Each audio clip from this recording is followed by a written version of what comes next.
యేసుక్రీస్తు నామములో మీకు అందరికీ వందములు. నీతిమంతులు సింహం వలె ధైర్యంగా ఉందురని దేవుని వాక్యం సెలవిస్తుంది. ఎవరైనా సరే నీతిగా జీవించిన వాళ్ళు, వాళ్ళలో ధైర్యం ఉంటుంది. ఎందుకంటే వాళ్ళు ఏ పాపం ఉండదు కాబట్టి వాళ్ళు ఎప్పుడు కూడా ధైర్యమే ఉంటుంది. అది ఎటువంటి ధైర్యం అంటే సింహం వలె ధైర్యం. సింహం వంటి ధైర్యం ఉంటుంది. తప్పు చేసిన వాళ్ళు, పాపం చేసిన వాళ్ళు ఎప్పుడు కూడా భయపడుతూ ఉంటారు. వాళ్ళలో భయం వెంటాడుతూనే ఉంటుంది. దొంగకైనా, దోపిడీగాడికైనా, మోసం చేసేవాడికైనా, ఎవరికైనా సరే పాపం చేసిన వాడికి భయం ఉంటుంది. ఎంత దాదాగిరి, గోండాగిరి చేసిన వాడికైనా లోపల భయం ఉంటుంది. ఏ భయం ఉంటుంది వాడికి? ఎవడన్నా వచ్చి చంపేస్తాడేమో, నా పగవాడు వస్తాడేమో అని భయపడుతూ ఉంటారు. నిజంగానే వాళ్ళకి ఆ భయానికి తగ్గట్టుగానే ఆ పగవాడు వచ్చి ఏదో ఒక రోజు చంపేయడం జరుగుతుంది. ఎందుకంటే వీళ్ళు చాలామంది చంపుంటారు కాబట్టి. నేను అనేక మంది నా చింతనం చూస్తూ వచ్చాను. మరి గోండా దాదాగిరి చేసిన వాళ్ళందరూ అనేక మంది వాళ్ళు ఎంతమంది చంపారు, అదేవిధంగా ఏళ్ళు చావు కూడా మరి ఆ విధంగా భయంకరమైన చావు చనిపోయారు చాలామంది. కాబట్టి గమనించండి, నీతిగా ఉండాలి. దేవుని కొరకు మనం జీవించాలి. దేవుని కొరకు జీవిస్తే మనలో నీతి వస్తుంది. స్వనీతి మరి దేవుని దృష్టికి మురుగుడు లాంటి అంట.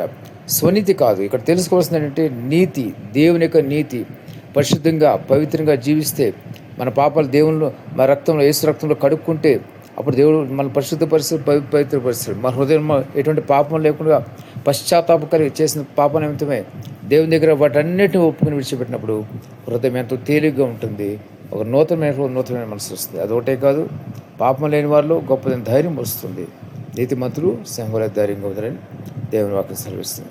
కాబట్టి ప్రతి ఒక్కరు నీతిగా ఉండండి. మీరు ధైర్యం పెరుగుతుంది, రోజు రోజుకి ధైర్యం పెరుగుతుంది. మరొక మాట ఏముంటుందంటే, పిరికి వారి పరలోక రాజ్యంలో ప్రవేశించరు. ఎవరైతే పాపం ఉంటుందో, ఎవరైతే పాపాలు చేస్తారో వాళ్ళ పిరికితనం అది వెంటాడుతూనే ఉంటుంది. ఇదైతే వాస్తవం ఉంటుంది.